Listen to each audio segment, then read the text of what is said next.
companies. We have the best weapons in the world, but it takes too long to get them, including allies. When allies want to buy them, they have to wait 4 years for a plane, 5 years for a helicopter. We're not letting that happen anymore. We're telling our defense contractors, you're going to start building faster. You know, guy makes... I have a big problem with it. I'm the king. I have sold more Boeings than any human being on earth. They gave me an award, Salesman of the Year. I said, what about Salesman of the Year? हर हर महादेव। कैसे आप सब? उम्मीद करती हूँ सब लोग खुश और स्वस्थ होंगे। आप सबका मेरे चैनल में फिर से स्वागत है।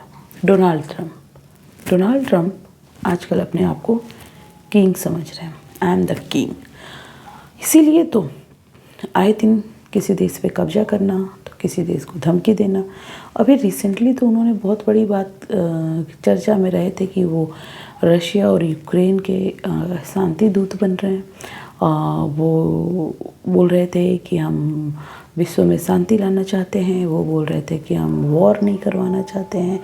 अभी रिसेंटली इंडिया और पाकिस्तान के बीच में जो ऑपरेशन सिंदूर चल रहा था, उसमें उन्होंने बोला था कि हमने रुकवाया है ताकि हम वॉर नहीं चाहते हैं।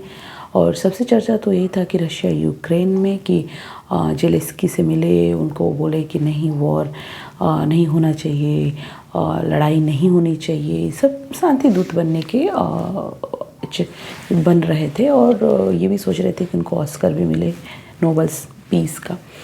बट ये सब चीज़ें फेक थी। जिस तरीके से उनका बिहेवियर है, आए दिन आक्रामक सन की पागलपन का बिहेवियर, जब चाहे किसी को धमकी दे रहे हैं। अभी वेनेजुएला को हमला किया, अभी ग्रीनलैंड पे हमला करने का बोल रहे हैं कि अगर आराम से नहीं मांगने तो हम मनवाने हमको आता है, हम वो रास्ता चुनेंगे जो हम ग्रीनलैंड को कब्जा कर सकें। ग्रीनलैंड के चक्कर में क्यों पड़ रहे हैं? अमेरिका का कहना है कि वो नेशनल सिक्योरिटी पर्पस से पड़ रहा है। यदि नेशनल सिक्योरिटी की वजह से वो ग्रीनलैंड पे कब्जा करना चाहता है। लेकिन बात कुछ और है। अमेरिका हमेशा से एक बनिया नीति रहा है। मैंने हमेशा से बोला है कि बनियागिरी जो है अमेरिका के मतलब बसी हुई है। अमेरिका जहाँ पे फ़ायदा होता है वहाँ पे लुढ़क जाता है।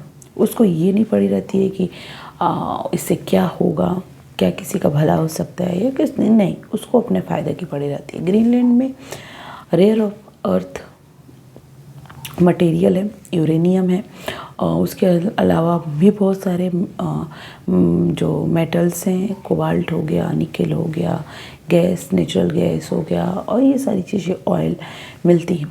यूरेनियम जो कि बहुत ही कीमती मटेरियल होता है, जो कि ग्रीनलैंड में होता है। और यूरेनियम का 90% जो पूरी तरीके से डिपेंड वो रशिया पे है। इसीलिए चाहता है कि ग्रीनलैंड पे कब्जा की जाए। ये किस पर्पज़ से? ताकि जितने भी मिनरल्स हैं वो उसके कब्जे में आ जाए। और ख़ासकर यूरेनियम को वजह से वो सोच रहा है कि ग्रीनलैंड को अपने कब्जे में कर लिया जाए। क्योंकि नेशनल सिक्योरिटी तो बात की बात है, ये सिर्फ़ और सिर्फ कि कैसे हम वहाँ के जो भी मिनरल्स हैं उसके कंट्रोल में है। पूरी तरीके से डोनाल्ड ट्रंप का जो ये नीति है कि किस तरीके से किसी देश को हड़पा जाए, किस तरीके से किसी को नीचा दिखाया जाए, कब किसको बोल दिया जाए, ये पूरी तरीके से एक पागलपन का दौरा चल रहा है उनका। कभी किसी को भी धमकी देते रहते हैं। लेकिन मैं चाहती हूँ कि और ये चीज़ें सारी स्ट्रॉन्ग जो देश है, कंट्री है, उनको साथ आना पड़ेगा और अमेरिका को मुँह तोड़ जवाब देने की ज़रूरत आ गई है। क्योंकि जिस तरीके से ट्रंप ये बोल रहे हैं कि वो ऐसा नहीं करेंगे तो हम ऐसा करेंगे, ये पूरी तरीके से एक हिटलर नीति है। एक तरीके का पूरी तरीके से डिक्टेटरशिप करना चाहते हैं, पूरी तरीके से अपने आप को प्रूव करना चाहते हैं कि यस वो किंग हैं। बट बात कुछ और कि जब भी घमंड किसी को हुआ वो टूटा ज़रूर है। तो देखो ये पागलपन कितने दिन तक चलता है और इनका ये पागलपन कब तक दूसरी कंट्री झेलती है, ये हम आगे देखते हैं। और इनका जवाब और कोई नहीं, अमेरिका की जनता ही उनको देगी। आपका क्या ख्याल है? मुझे कमेंट करके ज़रूर बताएं।